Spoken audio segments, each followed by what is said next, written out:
স্বামীর যত্ন নিয়েন, স্বামীর জন্য সেজে গুজে থাকিয়েন না, ওকে বাধ্য করিয়েন না নতুন জামা কাপড় কিনে দিতে। আপনার যতটুকু জামা কাপড় আছে ওখান থেকে সবচেয়ে ভালো জামাটা রান্না বান্না শেষে জোহরের নামাজ পড়ে সবচেয়ে ভালো জামাটা পরিয়েন। আপনার বাসায় যে অমুক তেল লাগবে তমুক তেল লাগবে চুলে দেওয়ার জন্য ওকে বাধ্য করিয়েন না। যেই তেল আছে, চুলে যদি তেল দেওয়ার অভ্যাস থাকে ওখান থেকে একটু তেল নিয়ে মাথা আছড়াই নিয়েন।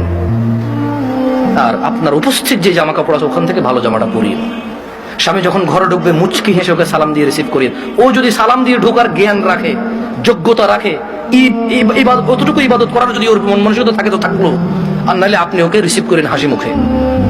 ও গোসলে যাওয়ার আগে গামছা লুঙ্গিটা টয়লেটে দিয়ে আসিয়ে, গোসল থেকে বের হওয়ার সময় গামছা অথবা তয়লা প্রয়োজন হলে দিয়ে, এরপর জিজ্ঞেস করিয়েন ভাত কি খাবে এখন নাকি একটু পরে। যদি বলে যে পরে খাবে, কিছুক্ষণ পর আবার জিজ্ঞেস করেন ভাত খাবে কিনা।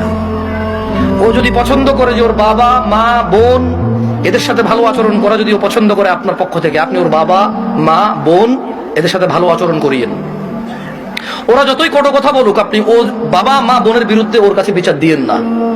যদি ও পছন্দ না করে বিচার, একটু সহ্য করিয়েন। যখনই আপনাকে বিছানাটাকে যাবেন, কখনো রাগ করে বাপের বাড়ি চলে যাবেন এটা বলবেন না। ও যদি আপনাকে বলে এবার তো অনেকদিন হয়েছে যাও না, 2-1 দিন ঘুরে আসো, সমস্যা নেই, তোমার বাবা মাও তো তোমাকে দেখেন অনেকদিন। আর বাপের বাড়িতে চলে গেলে 1-2 দিনের মাথায় বলিয়েন চলে আসবো নাকি। ও যদি বলে চলে আসো, তাহলে ও যাবে অথবা আপনার বাবা এসে দিয়ে যাবে, আপনার ভাই এসে দিয়ে যাবে, অভিভাবকের মধ্যে কেউ একজন এসে দিয়ে যাবে আপনাকে। এটা আপনি খেয়াল রাখবেন।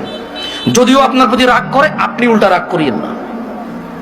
আপনি একটু ইতস্ত হয়ে একটু নার্ভাস ফিল করিয়েন। আধা ঘন্টার মধ্যে যদি ও সরি না বলে, আপনি সরি বলে আবার ওর সাথে মিলিত হয়ে যান। আপনার স্বামী যদি বোকা মানুষ হয় তাহলেও ও আপনাকে আস্তে আস্তে পছন্দ করবে ইনশাআল্লাহ।